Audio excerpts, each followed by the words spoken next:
మీ మోకాళ్ళు త్వరగా అరగకుండా ఉండాలి అంటే రోజు మీరు తినే ఫుడ్‌లో ఇవి ఉన్నాయేమో ఒక్కసారి చెక్ చేసుకోండి. గ్లూకోజమన్ 1500 mg, కాంట్రాక్టిన్ 1200 mg, collagen 40 mg, curcumin 1500 mg, boswellia serrata 250 mg, pinus gerardiana బార్కి extract 100 mg, piperine 15 mg, vitamin C 80 mg. అంటే ఇవన్నీ సెపరేట్ వైటమిన్స్‌లా తీసుకోవాలా? ఎక్కడ దొరుకుతాయి? మనం తినే ఫుడ్‌లో దొరుకుతాయా ఇవి? ఇవి అన్ని తినే ఫుడ్లో దొరకవు. మరి ఇవన్నీ కలిపి దొరికే ప్రోడక్ట్ ఏదైనా ఉందా మార్కెట్‌లో? ఇది వచ్చి ఒక సప్లిమెంట్లో దొరుకుతుంది అనమాట. Hmm. ఇవన్నీ కలిపి మనకు FSSAI అంటారు, food standard safety authority of India, వాళ్ళు అప్రూవల్ ఇచ్చినారు. వీటన్నిటిని కలిపి ఒక సాచెట్ లో ప్రిపేర్ చేస్తారు. దాన్ని మీకు నేను చూపించమంటే గ్రాండ్ వాక్. ఓకే. దీంట్లో సాచెట్స్ ఉంటాయి. ఇప్పుడు మీరు చూసినారు అనుకోండి, దీంట్లో ఇదిగోండి, ఇది గ్రాండ్ వాక్ సాచెట్. దీంట్లో 7.5 grams పౌడర్ ఉంటుంది. 8 రకాలు ఇప్పుడు నేను ఏదైతే చెప్పినానో మీకు ఆ క్వాంటిటీలో 8 రకాల సప్లిమెంట్స్ దీంట్లో ఇవ్వడం జరిగింది. ఓకే, అన్ని కలిపి. ఓకే. దీన్ని రోజుకు ఒక సాచెట్ తీసుకోవాలి.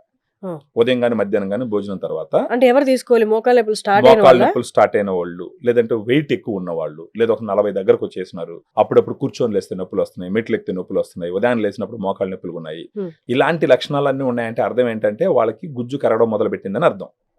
ఓకే. సో అలాంటి వాళ్ళు దీన్ని తీసుకుంటే గనక ఖచ్చితంగా వాళ్ళ మోకాళ్ళలో గుజ్జు పూర్తిగా కరిగిపోకుండా కంట్రోల్ చేస్తుంది.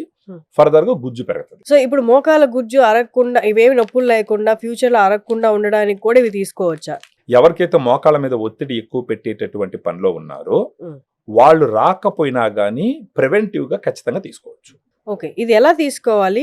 ఎన్ని రోజులు తీసుకోవాలి? మామూలుగా క్లినికల్ ట్రయల్స్ లో చెప్పింది ఏంటంటే 3 to 6 months తీసుకుంటే సిగ్నిఫికెంట్ గా తగ్గుతాయి నొప్పులు తగ్గుతాయి. 3 నెలల్లో నొప్పులు 3 నుంచి 6 నెలల పాటు వాడితే ఏమవుతుందంటే ఆ గుజ్జు పూర్తిగా కరిగిపోకుండా కంట్రోల్ చేస్తుంది. గుజ్జు ఫర్దర్ గా పెరిగేదానికి ఉపయోగపడుతుంది. ఓకే. అప్పుడు తగ్గుతుంది. కానీ డిఫరెన్స్ ఒక 1 month లోనే తెలుస్తుంది. ఒక 4 రోజుల పాటు వాడినారంటే వాళ్ళకి నొప్పి తగ్గడం వాళ్ళు గమనిస్తారనమాట. ఒకటి, వాళ్ళకి గుజ్జు కరిగిపోవడం కంట్రోల్ అవుతుందని, ఫర్దర్ గా గుజ్జు పెరగడం మొదలుపెట్టింది అనేసి వాళ్ళు గుర్తించాలి.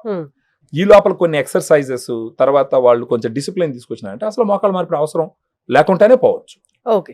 మామూలుగా వాళ్ళేదనుకోండి, మోకాళ్ళ నొప్పులు ఇందాక మనం అనుకున్నట్టు ఆ సిమ్టమ్స్ వచ్చి మోకాళ్ళ నొప్పులు రావడం మొదలు పెట్టింది అనుకోండి, మామూలుగా ఇది వాళ్ళేదనుకోండి 2-3 సంవత్సరాలు పూర్తిగా కరిగిపోయేదానికి అవకాశాలు ఉంటాయి. ఒకసారి పూర్తిగా గుజ్జు కరిగిపోయిందంటే అప్పుడు ఆపరేషన్ ఒకటే సరే, వేరే మార్గం ఉండదు.